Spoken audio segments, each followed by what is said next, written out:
तो my army, कैसे हो आप सब। आई होप आप सब अच्छे होंगे। अगर आप सब अच्छे तो फटाफट से जाके कमेंट सेक्शन में एक थम्स अप प्रेस कर देना। अगर वीडियो अच्छी लगती है तो वीडियो को लाइक कर देना, एक प्यारा सा कमेंट कर देना अपनी दीदू के लिए। So I am maths educator, your English educator and your loving दीदू। Welcome to all of you in your channel brilliant classes. So guys, आज की इस वीडियो में हम पढ़ने वाले हैं फ्लामिंगो बुक की एक पोइम जिसका नाम है माई मदर एट 66। और ये जो पोइम है ये लिखी है कमला दास ने। और इस पोइम के अंदर वो बताती हैं अपनी लाइफ का सबसे बड़ा डर जिसे वो कभी भी फेस नहीं करना चाहती, और वो अपनी मदर के बारे में भी है इस पोइम के अंदर हमें बताती हैं। तो थोड़ी देर के लिए तुम इमेजिन कर लो कि तुम्हारी दीदू ही क्या है, कमला दास है, ठीक है। सो मैं यानी कि कमला दास मैं बताती हूँ कि मैं अपनी मम्मा के साथ में एक कार के थ्रू घर से कोचीन एयरपोर्ट के लिए ट्रैवल कर रही थी। तो जब मेरी मम्मा जो थी वो मेरी साइड वाली सीट पे बैठे हुए थे, तो मैं जब अपनी मम्मा का फेस देखती हूँ तो मुझे बहुत ज़्यादा डर लगता है। बहुत ज़्यादा उसके ऊपर शाइन नहीं थी, उसके ऊपर बहुत ज़्यादा रिंकल्स पड़े हुए थे। तो मेरी मम्मा का जो फेस था वो बहुत ज़्यादा डर लग रहा था, एकदम से येलोइश लग रहा था, मतलब पीला सा पड़ा हुआ था। मेरी मम्मा का फेस जो था वो एकदम पीला पड़ा हुआ था।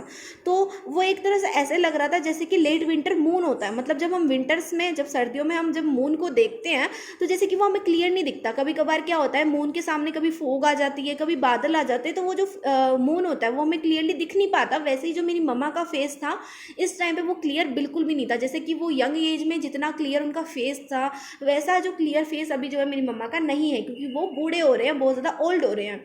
फिर वो अपनी मम्मा के जो फेस है उसको जो है कंपेयर करती हैं येलो कलर के साथ में, कि जो मेरी मम्मा है उनका फेस येलोइश हो चुका है, उनका जो कलर है वो पेल हो चुका है, पीला पड़ चुका है।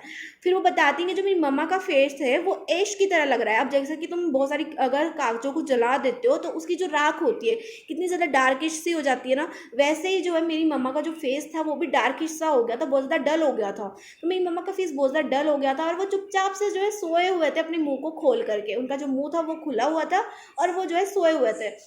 तो उनके अपनी मम्मा का जो फेस था उसको देख के जो है मुझे बहुत सारे अजीब अजीब से थॉट्स जो है दिमाग में आ रहे थे। मुझे बहुत ज़्यादा नेगेटिव थॉट्स आ रहे थे, जिससे कि मुझे लग रहा था कि शायद अब मैं दोबारा अपनी मम्मा से नहीं मिल पाऊंगी यार। मतलब अगर मैं वापस जाती हूँ अपने काम पर, जब मैं जाती हूँ और जब मैं वापस आऊँगी शायद मैं अपनी माँ को नहीं देख पाऊँगी। और मैंने तो यार इतना टाइम अभी तक स्पेंड भी नहीं किया अपनी मम्मा के साथ में। मैंने तो अभी तक अपनी मम्मा के साथ जी भर कर बातें भी नहीं की। और अभी से मेरी मम्मा का जो फेस इतना डल हो गया है, उनकी जो तबीयत है, उनके जो हेल्थ है वो भी सही नहीं रहती है, वो बीमार रहते हैं, वो डल हो गए हैं, उनका फेस डल हो गया है, वो ओल्ड हो गए हैं। और मैंने तो अपना टाइम जो है स्पेंड ही नहीं किया अपनी मम्मा के साथ में।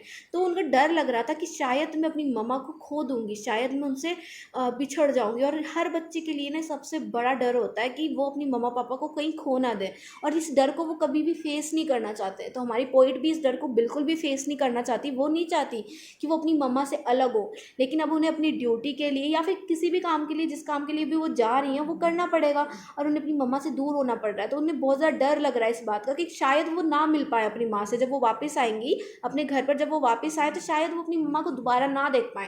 तो ये उनका लास्ट टाइम भी हो सकता है अपनी मम्मा के साथ में। तो वो बहुत ज़्यादा इमोशन हो जाती है, वो इमोशनल हो जाती हैं।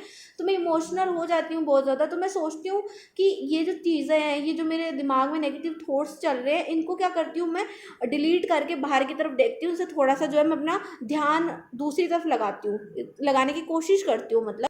तो बेसिकली मैं अपने जो ध्यान था उसको क्या करती हूँ, डाइवर्ट करती हूँ। और मैं जब विंडो से बाहर देखती हूँ तो विंडो के बाहर देखती हूँ तो बहुत सारे बच्चे क्या कर रहे होते हैं, घर से बाहर आ रहे होते हैं और जो खेल रहे होते हैं, बहुत ज़्यादा खेल रहे होते हैं, मस्ती कर रहे होते हैं।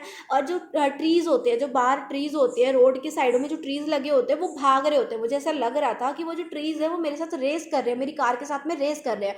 अब यूजुअली जब हम कार में बैठे होते हैं, जब हम विंडो से बाहर देखते हैं तो जितनी भी नॉन लिविंग थिंग्स होती हैं, चाहे लिविंग थिंग्स भी हों, जैसे ट्री हो गया, कोई इंसान हो गया, तो वो जब चलता होता है तो हमें ऐसा लगता है ना कि वो हमारे साथ रेस लगा रहा है, हमारे साथ भाग रहा है। तो यही जो चीज़ है वो पोएट जो है फेस कर रही होती है। और वो जब बच्चों को देखती है तो उन्हें देखती है वो कितने ज़्यादा शाइन कर रहे हैं, उनका जो फेस है कितना ज़्यादा चमक रहा है, वो बहुत ज़्यादा खुश है ना।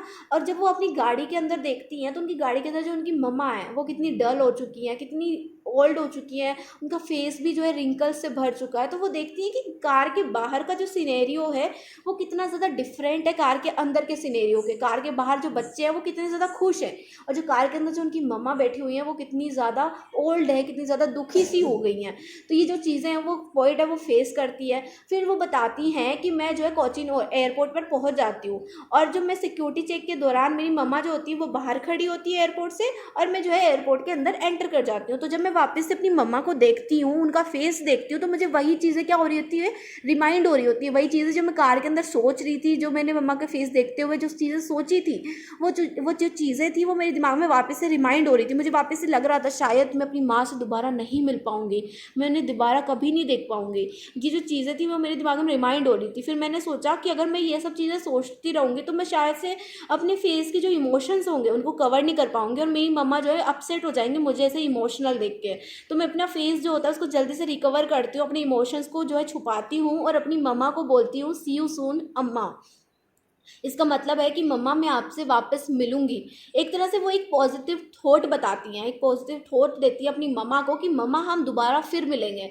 लेकिन उनके दिमाग में क्या चल रहा था कि शायद अपनी माँ से नहीं मिल पाऊंगी, ये जो चीज़ थी उनके दिमाग में चल रही थी। लेकिन वो अपनी मम्मा को पॉजिटिवली बताती हैं कि मम्मा हम फिर से ज़रूर मिलेंगे। एक तरह से वो एक पॉजिटिव थॉट छोड़ के जाती हैं अपनी मम्मा के पास में कि मम्मा हम दोबारा से फिर से मिलेंगे। और यहाँ पर जो पोइम है वो कंप्लीट हो जाती है। अगर आपको पोइम अच्छी लगी हो, मेरा एक्सप्लेनेशन अच्छा लगा हो, तो जो है वीडियो को लाइक कर देना, एक प्यार से जो है कमेंट कर देना, और चैनल को सब्सक्राइब करना बिल्कुल भी मत भूलना। और एक इंपॉर्टेंट बात, जो ये तुम्हारे पोइट नेम्स हैं, जो तुम्हारे राइटर्स के नेम है बुक्स के अंदर, जो तुम्हारी बुक्स हैं उनके अंदर जो राइटर्स नेम दिए हुए हैं ना, इनको जरूर याद कर लेना, इनको स्किप मत करना। क्योंकि ये जो तुम्हारे पेपर्स होंगे इंग्लिश के पेपर, तो उसके अंदर जो पैसेज आएगा उसके अंदर तुम्हारे जो है क्वेश्चंस बन सकते हैं। जो तुम्हारे सिलेबस से लिटरेचर से रिलेटेड जो पैसेज आता है ना, उसके अंदर 1-2 नंबर का क्वेश्चन आ सकता है पोइट नेम के ऊपर।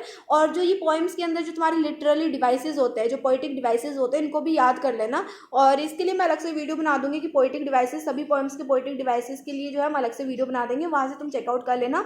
तो अभी के लिए bye bye, take care, thanks for watching this video. मिलते हैं नेक्स्ट वीडियो में, तब तक के लिए राम राम।